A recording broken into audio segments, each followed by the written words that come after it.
What is going on, everybody? I am so stoked. This is the very first episode of Financial Freedom in 15. I'm trying to bring as much value as I can. And if you don't know me, my name's Avi Becker. I'm a realtor here in Santa Barbara. But we're going to be talking all about different channels of financial freedom, tactical, quick tips with awesome experts. And my first episode, my first guest is Miss Jessie Newton.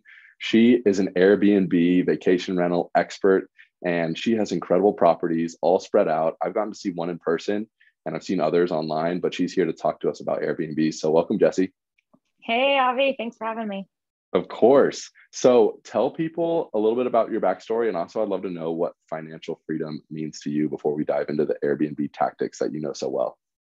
Sure. The way I got into Airbnb was I bought the ugliest house on the nicest street in my old town of El Segundo, California.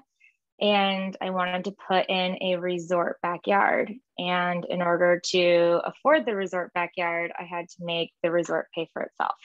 So I built a 3-car garage with an ADU, basically a 1-bedroom apartment above the 3-car garage. And then I was able to build my swim up bar, infinity pool. So the back unit started making a ton of money, and I kept raising the nightly rate. And the more I raised it, the more people booked. The more people booked, the more awesome my yard became. And I ended up quitting my day job and looking for other properties. That's so awesome. And how many do you have right now in total? Right now I have 3. I have one in LA, one in Charleston, South Carolina, and one in Tacoma, Washington. Nice. And we're in the process of buying one in the Central Coast right now. And it's your full-time job, right? Managing these Airbnbs now. And what has that allowed you to do? Obviously you quit your 9 to 5, and now I know you have kids, and you probably get to spend a lot more time, with the kids, right? Yeah. So I went on 47 flights last year and a 5-week road trip. I ended up selling my apartments and for long-term tenants to use my 1031 exchange to buy luxury homes with that. And then I ended up selling my family home. And now I'm currently living in an Airbnb for 9 months on the Strand in Manhattan Beach. So that way I could spread my money around and keep buying properties. And within 5.5 months, they all paid for themselves for the entire year. Insane. And so since May 28th, I've been in the complete green and just grossing that money now. So cool. I cannot wait to hear about your tactics and tips and tricks. I just closed on my first Airbnb, and we were chatting earlier, and you're like, you shouldn't have gotten white sheets. It's so true. So tell people who are just starting out, who want to get into the Airbnb space, who've maybe been thinking about buying an Airbnb, what do you wish you would have known then? Or what tips and tricks can you give people who are just starting out or just starting to pique their interest to be like, I want to own an Airbnb. How can you, help them get going? Couple things. One, just know that your cleaners, if you don't have good cleaners, you won't make it. I have hired and fired 11 cleaners in 1 week alone because I didn't tell them it was me coming to the house. They thought it was guests. And so I go in there, white glove. And if they don't, fit the bill, I fire them and move on to the next. So one of my biggest tips and tricks is to never tell your cleaners when it's you coming as a guest, and go in there and see what your guests are getting. The other thing I do is I leave really amazing gift baskets based off of who's coming. If I know it's a bachelor party, I do the more masculine vibes, like trucker hats and koozies and Bloody Marys. And if it's females, I'll do more of the day spa, bubbly rosé, things like that. And that's usually a huge hit. And it doesn't cost me anything because the money is tied up in the price of the home. Yeah, it's brilliant. It really elevates they feel like your they're properties. Getting something extra. Yeah. Yeah. And I mean, you're going to get reviews and people are going to tell their friends about it. You're just going above and beyond. How do you pick the markets that you decide to buy the Airbnbs in? Because there's so many great second home markets, and it's like, someone just getting started, do they go somewhere where the home prices are cheap, or do they go somewhere where that's, more high Sure. end? How do you start? So all of my houses have different vibes. So Mm, Charleston is, I would say, about 85% bachelor, bachelorette weekends, where Tacoma is more family oriented, golfers. There's universities up there, lots of weddings. So very much mm, more family and outdoorsy.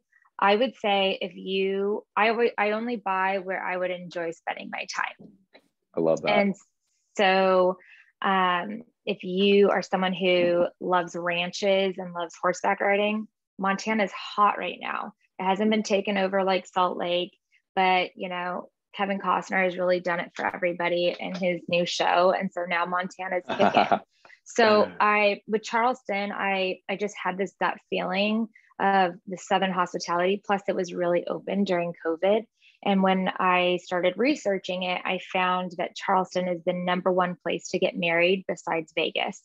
So there's, Wow. three things in Do your life: research. taxes, marriage, and death, right? So everyone's always going to get married no matter what the pandemic is. Brilliant. And Another great tool that I use is Mashvisor. I've played with other websites and stuff, but Mashvisor has been spot on with their numbers on what you can get per night, what the ROI is on the house. Yeah, Mashvisor. I'm writing that down because that's awesome. I know there's a bunch, but I trust you for sure. A Matchvisor. Yeah, AirDNA is very glitchy, and I just not. Ah, that's the one I've heard about. Okay, that's really good to know. Matchvisor.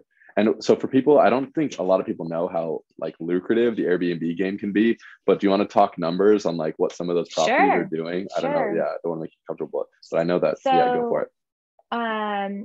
So Charleston and Tacoma are pretty similar with numbers. The least amount I'll book is $4.99 a night. Charleston has never booked below $6.99 a night. Yeah. And during the $699 a night for people. A night. Yeah. Now remember, Airbnb and the other host sites, they take about 17% on either side. Mm-hmm. So, and I do offer great discounts if you book longer term. And if it's anything more than a week, they're forced to pay for my cleaners twice. So that way my cleaners can be my eyes and ears. And I treat my cleaners very well. And they get paid very well. And the most I've made a night is $1,899 a night on a 4-bedroom, 3-bath house. Yeah. So on that home, I paid 1.2, but I bought in the nicest area of Mount Pleasant. That's golf cartable and just a short trip over the bridge into downtown Charleston. It has a pool, but I was able to use my 1031 on that. So for me, basically I clear my mortgage and all of the bills for the home in a weekend.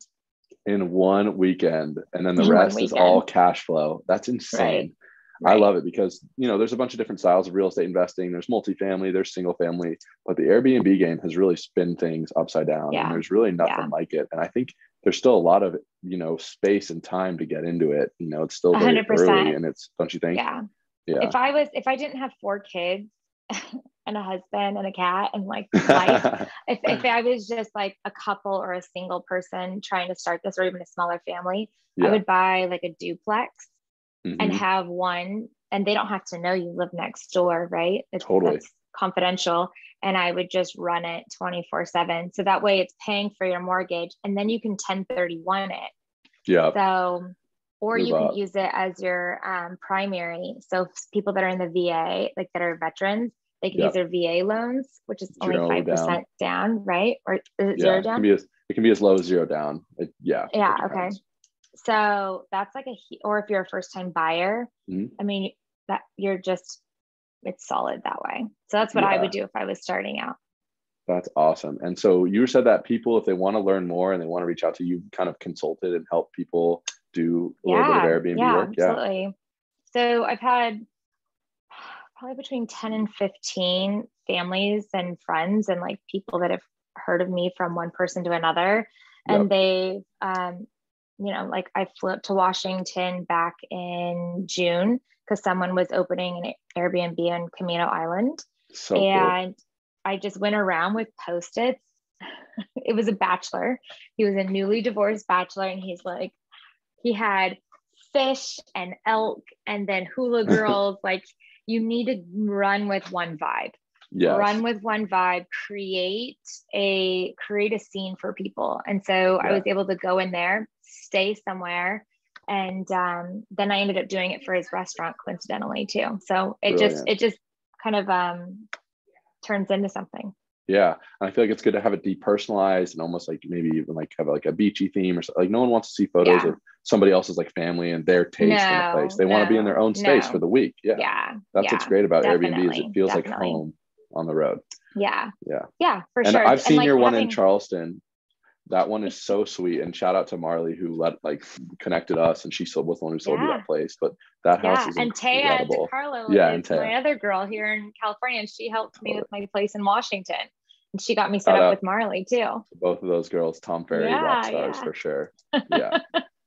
But yeah, your Instagram is that a good place for people to reach out if they want to learn more? Where should people check you out? Absolutely. Instagram is probably the best. And if they, even need to do like a Zoom walkthrough or a FaceTime walkthrough, I'm happy to do it. I'm happy to send all my spreadsheets too of where I go on quality versus IKEA plates, because they're going to get broken. You know what I mean? So depending on which house, and the cost of the home is also what the house gets. So there's definitely been some fun tricks and trades. Totally. Well, thank you so much for taking the time. I'm going to tag your Instagram below, and I'm also going to post your property so people want to see what it looks like. Because Jessie creates these. I've only seen one in person, but that Charleston house is insane, and it was cool to watch you put it together so quick. So 11 days, baby. It took me 11 days. I know. Your house is like drowning in Amazon packages. True story. But I'll link all that below. And is there anything else you want to touch on before I let you jump? I would just say, don't be afraid. Like, there's nothing you can mess up that can't be fixed. Like, everything, I don't know if I'm allowed to say a bad word on here, but no, you are. Send it. My husband, when I was petrified of doing this, he said, there's nothing you can fuck up that I can't unfuck. Just do it. Just do it. And literally it's encouraged me to know that I will have support from people and life. You'll never regret trying something new.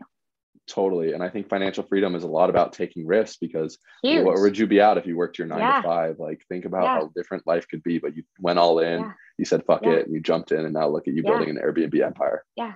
I've done 5 months worth of vacationing this year. It's insane. I want to be like you someday. Yeah.